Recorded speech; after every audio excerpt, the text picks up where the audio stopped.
Dhaka university একটা ভাইয়া তোমাকে লাল বাস দেখিয়ে সামনে কেক কেটে একটা গান দিয়ে একটা ড্যান্স দিয়ে তোমাকে কন্টেন্ট বিক্রি করে দিল, আর তুমি সে টপ গেলে নিলা।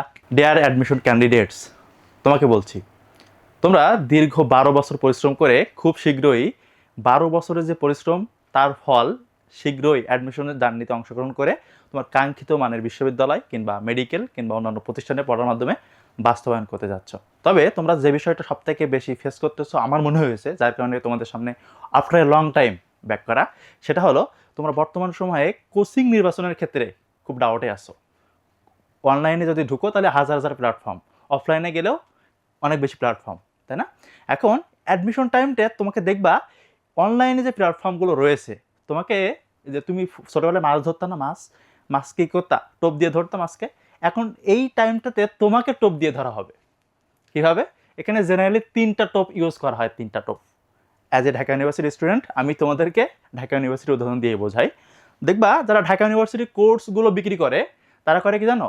কার্জন হলের সাথে অনেক রিমিক্স ভিডিও, গান, ঠিক আছে, ইত্যাদি ইত্যাদি লাগিয়ে তোমাদের কি অ্যাটাক করে, তাদের পেজের কি ফলোয়ার বানিয়ে ফেলে এবং তোমাদের কাছে কি কোর্স বিক্রি করে। অন্যদিকে ঢাকা ইউনিভার্সিটির লালবাস, এখানে দেখবা লালবাস তো আছেই, বাস্তবে আসলে দেখতে পাবো আর কি, বাট যেটা আছে আর কি ওখানে দেখবো অসাধারণ একটা গান লাগায়। লালবাস দেখতে সুন্দর না হলেও পেছনের ব্যাকগ্রাউন্ড মিউজিকটা অসাধারণ হয়, তোমরা ওটা দেখো এবং কি স্বপ্নের লালবাস, স্বপ্নের লাল ভাইয়া ইত্যাদি ইত্যাদি তোমরা ফ্যাসিনেশনে পড়ে যাও। তৃতীয়ত সব থেকে ছেলেদের জন্য সেটা হলো সুন্দরী আপু। শুনতে খারাপ লাগলেও দিস ইজ রিয়েলিটি।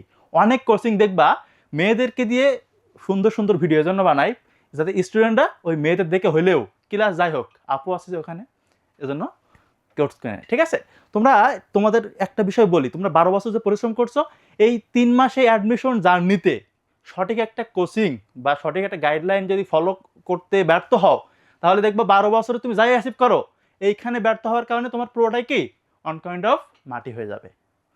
বুঝাতে পারলাম?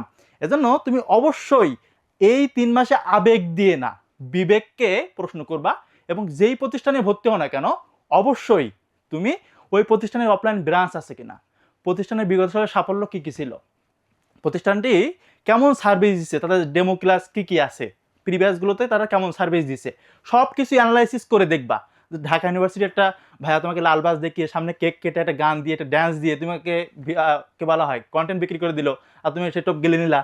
এটা করলে কিন্তু লাইফে সারা জীবনে পস্তাতে হবে, বিকজ এই 3 মাসটা হলো তোমার লাইফের one of the most valuable time. ঠিক আছে, কারণ আমরা যেহেতু ঢাকা ইউনিভার্সিটিতে পড়ি, আমি বলি আমাদের ইয়াতে যারা টপ স্টুডেন্ট, আমরা যারা টপ স্টুডেন্ট ছিলাম মোটামুটি কেউই দেখা যায় যে এই ধান্দায় নাই, কিন্তু যারা একটু back bencher on kind of, যাদের কি ক্লাস নাই, পরীক্ষা তেমন গুরুত্বপূর্ণ না, তারা করে কি এই ইমোশনগুলো সেল করে তোমাদেরকে কোর্স বিক্রি করে। ঠিক আছে, এজন্য কোর্স কেনার ক্ষেত্রে অবশ্যই কন্টেন্ট ক্রিয়েটর যারা, এদের থেকে কোর্স কিনবা না, বরং যারা আসলে রিয়েল শিক্ষক, কি বললাম, যারা রিয়েল শিক্ষক ইমোশনকে বিক্রি করে না, ঠিক আছে, তাদেরকে ঘাটাঘাটি করে তাদের সাথে বিভিন্ন ব্যক্তির সাথে পরামর্শ করে কোর্স কিনবা।